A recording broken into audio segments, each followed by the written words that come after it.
Are you dating your mother? Are you in the early stages of dating, or maybe even married to a woman or a character of a woman that you're starting to see resemblance and red flags of the woman in your childhood, your mother, a woman that you swore on your entire life as a man that you would prevent at all costs in choosing to be the mother of your children or a partner to as a lifetime? Believe it or not, this is one of the biggest and most common problems in my practice, specifically with the clients that are going through a lot of relationship issues, and that you're starting to feel as though the woman that you're dating and the woman that you're married to is starting to become like your mother. In this video, I'm going to break down very important points that you have to start answering for yourself to decipher whether or not you're truly dating a woman who is a true resemblance of the toxic and manipulative and neglectful mother that you were trying to avoid to begin with and you just didn't avoid, okay? Or you're actually blinded by some sense of reality because you actually haven't done a lot of inner work and looking through the connections of your past, and you're starting to make judgments on a woman that you're with when she in reality didn't really do anything wrong, and you're starting to sabotage a relationship essentially. So really important that you decipher which one you're in, because that can mean a lot of clarity for you, and that's what I want to bring you by the end of this video. So continue watching if this is a topic that you're interested in. But please do me a favor. First, I sit down and really listen to my story, because as a woman, I'm a therapist, okay, and also a founder of this so-called men's mental health, okay? And you will probably start wondering, who did she think she is talking about mental health for men? What does she think she know, like the daily struggles and pains and triumphs and wars of men's mental health? And I want to tell you a little quick story about why I even started this to begin with, why I took the jump and leap to advocate specifically for men, right? It is not a very heroic story, but a story that I feel like is something that the world really needs to see, okay? With our industry, okay? Therapy being dominated by women, and I actually go through a lot in detail why our industry, mental health industry, has really failed men in this modern society. But in our industry, when it comes to females therapists, there's a lot of them. However, we all see one very common gap in practice, which is there's more and more women coming to therapy, but that doesn't seem to be the same ratio as the men coming in. However, the suicide rates specifically are much higher for men than it is for women, but the reported mental health issues for men are much lower. So what does that mean? That means men are struggling in silence a lot more than women do. Women like talking about it. And why I really wanted to be the first woman to take the leap, and you can hit me with as many criticisms and judgments as much as it come my way, right? Criticisms about who are you as a woman to talk about mental health, right? Men's mental health specifically. Well, if I don't do it, if I'm not the first person and the first woman that starts doing it, who really is, okay? So I understand I'm a woman, but please know that it's really important that in practice, even if there is good therapy and bad therapy out there, okay? So do your due diligence, but when it comes to men, there's not a lot of understanding in the way you think, you process, and you reflect and solve your issues, okay? Solve your struggles in life. And many times therapy doesn't resonate with you because it doesn't match your mental models of how you perceive the world. And that is usually the biggest problem in therapy, specifically for women who don't have an understanding of how the male brain really works, or how trauma for a man can result in a completely different result than women, the same trauma for a woman. Why I think it's so important that I build this platform and attempts to build this platform and advocate for men's mental health is because specifically I really do want to highlight how important and how powerful you can be if you have a resilient mental health. I don't like using the word healthy. I like using the word resilience and powerful, because by all means, healthy can mean many things. You need to have a very cognizant and aware, resilient brain to be able to keep moving through the daily wars and struggles of life. That's many times a man's superpower, but also many times what burns a man out, because you guys hold the responsibility of being a provider and protector much more than women, to bear more responsibilities, but you're much more silent about it because you just have to be, right? And so when it comes to mental health, it's not that you don't have the tools. You actually come in with a lot more tools, as long as we are in alignment with how to get you to the point of understanding where your problem is, and then executing certain strategies for you to start solving it and creating real life change in your relationships, your environment, and specifically your social economic status, right? That can be magnificent and do wonders for a high functioning man. So that's why I started this platform. I really want to advocate for how important mental health is, specifically for men, because you guys have a lot more that you have to deal with in life just at birth. Okay, so maybe I'm gonna get some hate by saying this, but I hope not. Okay, so let's dive into today's topic. If you like this video, please do me a favor and press subscribe, give this video a thumbs up, and comment down below. Are you dating a woman like your mother?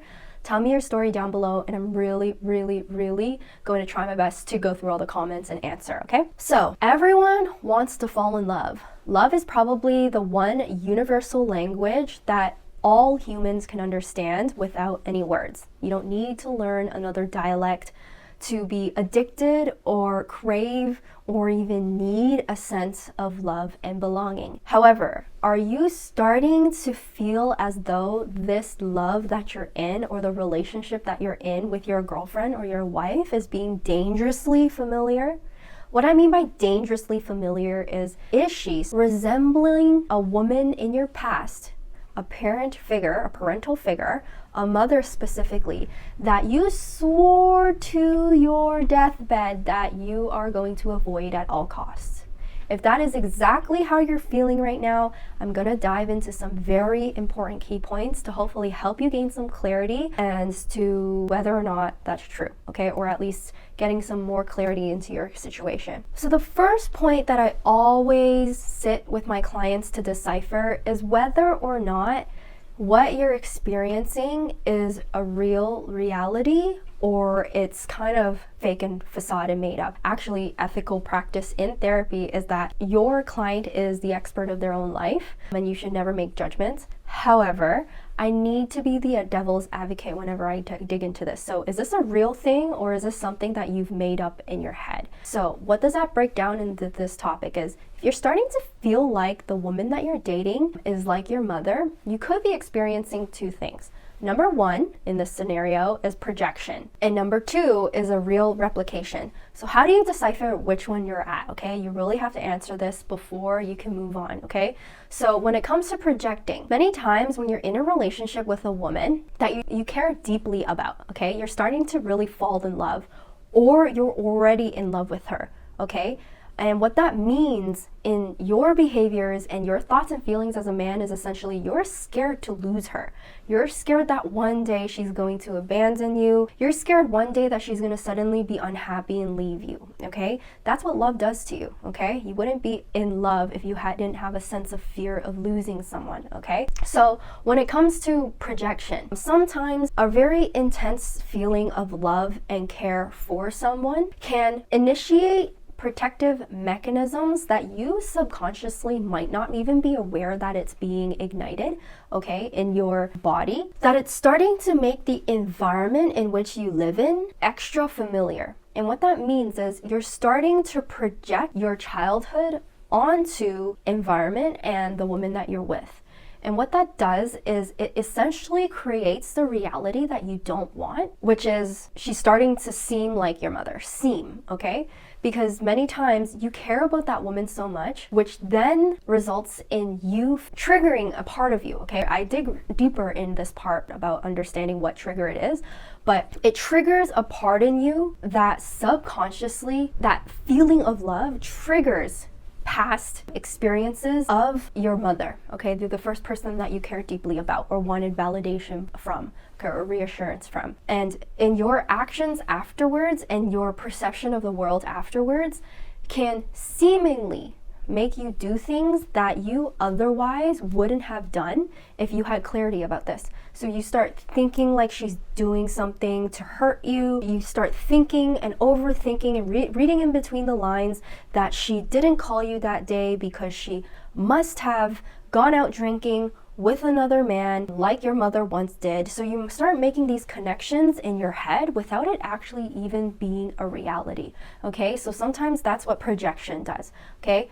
Versus replication. And replication is where I really dig into the behaviors of you versus her. And obviously it's simple, but it's more of like an extended process. But what I'm really looking for in practice, in a neutral stance, your behaviors versus her behaviors, if your behaviors are generally in a logical sense, if I just look at it, is she showing toxic, manipulative, malicious signs of trying to hurt you or resemblances of your mother or the characteristics and makeup of your mother, okay?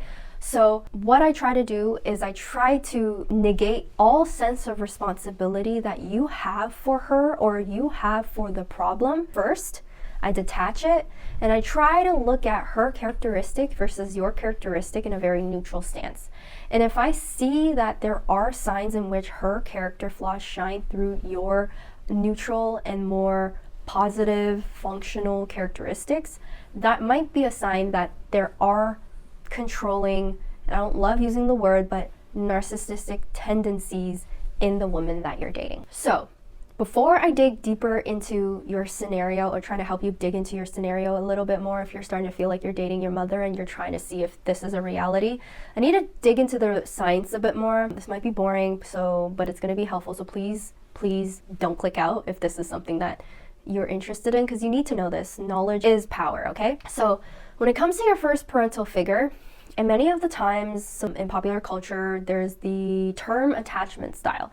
This has been really popularly practiced in therapy as well as in social media. You're trying to categorize it, but I've seen it be overused in social media, okay? And I'm not going to dig into the different attachment styles, but what I want to highlight is when in science, your first parental figure, which is usually your mother, is the first person who shows you what love, nurturance, care, support, learnings, right? Teaching you means. That's love, right? And it's the first person to start teaching you what these concepts should mean to you, okay? Many times when there is a parental figure or a mother who doesn't do a good job, and many of the times they don't do a good job, that creates what everyone talks about, which is an attachment style, okay? And why it's so important to know this is because if you understand where the issues and the problems lie in the past relationship with your mother, you can start slowly, okay, intervening with its effect in your future. So the idea with the attachment style that you have to be more aware of in your case, if you are starting to feel like you're dating your mother, is if you have an insecure attachment. An insecure attachment is very, very brief, but there's a couple of them that are insecure, okay? There's the dismissive, there's the avoidant, and then there's the fearful avoidant. If your attachment style from the get-go is already unhealthy, many times you will fall into the projection category and start sabotaging, doing things that is making your relationship into the reality that you don't want, which is a replica of a fake reality that you created, that she is your mother, because you're overthinking it. But that is what the body's natural adaptation mechanism does. It tries to protect you from danger, and your attachment style was created for that as well. It's created to protect you from danger.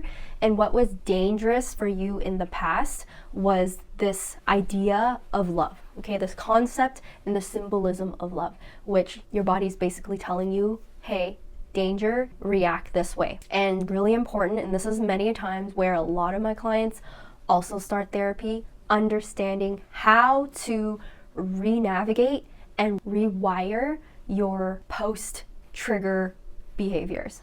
so that you're not sabotaging the relationship, you're not doing something that you're unaware of that then sabotages the relationship with her, and you're not messing up an opportunity with a great woman to build a beautiful relationship and family with. So the very last point that I want to dig into, so the first two was projection versus replication. So is it that you're projecting or is it really a replica? A little bit about the science behind attachment styles and what attachment styles can do in correlation and moderating and increasing the effects of actually you feeling like you're dating your mother. And then the very last point I want to go into is the topic that a lot of men don't even know is there, but it is a quick test that I ask my clients specifically. This will help you gain some clarity if you know how to answer this question, okay? So what I ask my clients a lot is what they feel when things are chaotic versus silence. So how do they deal with both? How do they react with both? How do they feel about either one, okay? Because many times, if your relationship is extremely chaotic, conflict-driven, lots of ups and downs and turbulences in its relationship, or there's a lot of silence, many times what you're gravitated towards is usually what was familiar when you were in childhood. So if you're telling me that every single one of your relationship and even this woman that you're with is extremely chaotic, or it's so silent that there's no communication at all or no words being shared, that shows me that you're more than likely one of the perpetrators between why you're so stuck on relationships like this. Usually you're a perpetrator because what you're familiar with is also what you choose to be with, believe it or not, what you think is love. It almost triggers this part of you that doesn't get triggered when healthy or functional relationships are shown to you, okay? So which one, chaotic versus silence, or which one do you find yourself in more, okay? If it's lots of chaos, more than likely you are starting to feel like you're dating your mother because it is a resemblance of your past. But why the first two topics are so important for you to answer first is because you more than likely are a perpetrator to that. Okay? It's really hard to solve issues when we're only trying to blame another party, okay? What I try my best to do is try to work with my clients to gain more clarity as to what your thoughts, emotions, and behaviors can do as a result in your relationship. Have you constantly met the wrong person that created this chaotic environment for you? Or were you attracted to chaos to begin with that made it so that you can't break the cycle? Okay, so chaos or silence, stonewalling. It could be either one, okay? And normally, if you are more familiar with chaos in your relationship, silence will be very unfamiliar to you, and silence will be something that you do not have any information as to what she's thinking. So normally, chaos means love to you. Silence must mean she doesn't care. And if you have a tendency in your past where silence was very much practice, silence sometimes could mean things are fine, right? Nothing is wrong. And then when there's chaos, it means everything is, she hates you, she doesn't care about you, and she wants to abandon you, okay? Chaos and silence are both extremely healthy and very important parts of a relationship. You can't have one or the other, and you have to feel like she's not going to abandon you, that she's supportive of you, and that she's going to be loyal to you, even if you switch between environments. But if you're starting to essentially feel as though you're dating your mother, or you're starting to see a resemblance in your mother, ask yourself this: is my relationship more chaotic, or is it just completely stonewalling? And is that something that was familiar to you in your past, okay? Because if it's a healthy balance of both, take it with a grain of salt. Normally speaking, it is, you are projecting a sense of reality that you are dating your mother. But yeah, let's leave it at that, okay? So I hope you found this video really helpful. I hope you started really deciphering whether you are starting to project your attachment style, sabotage your relationship, or view her in a way that is not fair to her, or it essentially revealed that yes, she is kind of crazy and you essentially did nothing wrong, right? And you have everything worked out, and that you just made the wrong choice, okay? And it's her character flaw. You fall into the repetition or the repeated cycle of she is a complete replica of your mother. Okay? I hope you start thinking about these topics. A lot of men go through this. They start feeling like they are dating their mother. A lot of my clients start therapy at like stage 2, okay? When they start realizing that their attachment style and they're projecting into the relationship. Because if you don't catch this, you catch it and you don't detach from it, more than likely you are sabotaging a really beautiful family and relationship as a result. Please join me next time in my next video. I try to post weekly, and please leave me a comment on what you learned and if you found this video helpful. Bye guys. Hi everyone, if you enjoyed our content, don't forget to follow us on TikTok and IG where we post daily and YouTube where we post weekly.